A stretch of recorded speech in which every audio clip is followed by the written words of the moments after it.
As a farmer financier who manages other farmers, who finances other farmers, I'm able to manage what they're doing. I'm able to track their productivity, track their performance from Farm Monitor. Here I have two organization profiles, and I'm going to be opening one of them to show you how this is done on Farm Monitor. At a glance, I can see the dashboard for my organization. I can see how much workers are working, input vendors, extension workers, and aggregators. I can see how much farmers, farms, and land that these farms cover. I can see the budget for the organization as regards all projects. I can see how much it's been spent. I can see that I have 2 projects running at the moment and what progress I'm making on each of the projects. Here shows me the amount of work that has been done on all my farms on all the projects, the expense, and the schedule. This schedule explains to me if my farmers are behind or ahead of schedule in terms of what they should be doing on the farm, when they should be doing it. I can see the different crops on the different farms, the expected yield, the actual yield, the land size that each of these crops are covering, and I can also see the distribution of farms by states. So I can see that in Akwa Ibom State, I have 14 farms there. Now to dive deep, I can view a particular project and it opens up to me. I'm able to see the same dashboard, but this is specific to this particular project. Now, I can dive deep to monitor my farmer groups.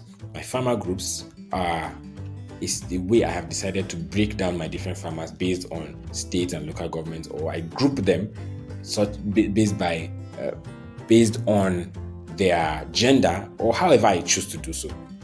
I can go into one of them, Adamawa farmers, and this gives me my list of farmers, and I can go into any one of them. By the way, I have assigned extension workers to monitor these farmers. If I open any one of them, I can see the number of farms that this particular farmer has, and I can see the project he is making. I can see the crop, I can see the size of each of these farms and the location. Now, I clicked on one of the farms, and I have opened here statistics about this farm. I can see how much yield to expect and how much has actually come in from this farm. Also, I can see how much work is being done, how much money is being spent, and if the farmer is keeping to schedule or not. Here's a list of some of the activities. I can also track this farmer based on the location of the farm and also based on the health of the farm, satellite indices that are coming from the satellite. I can see them to know how healthy this farm is. I can also see weather updates from the farm. Here's a list of harvests that has come in from the farm, and it gives me better insights to know what to expect from this farm. Other things I can also do as an organization is I can see a full list of all my farmers. I can see a full list of all my farms. I can see a full list of what input I am giving to my farmers, how much is given to them, and how much should have been given to them, and be able to know what to expect at the end of the season.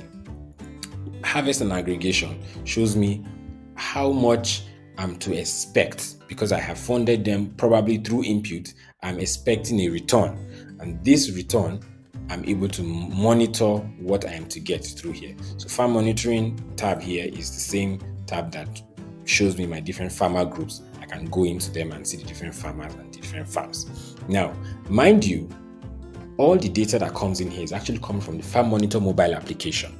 Mobile application is an application that can be used on the farm with or without an internet connection to store and record data from the farm.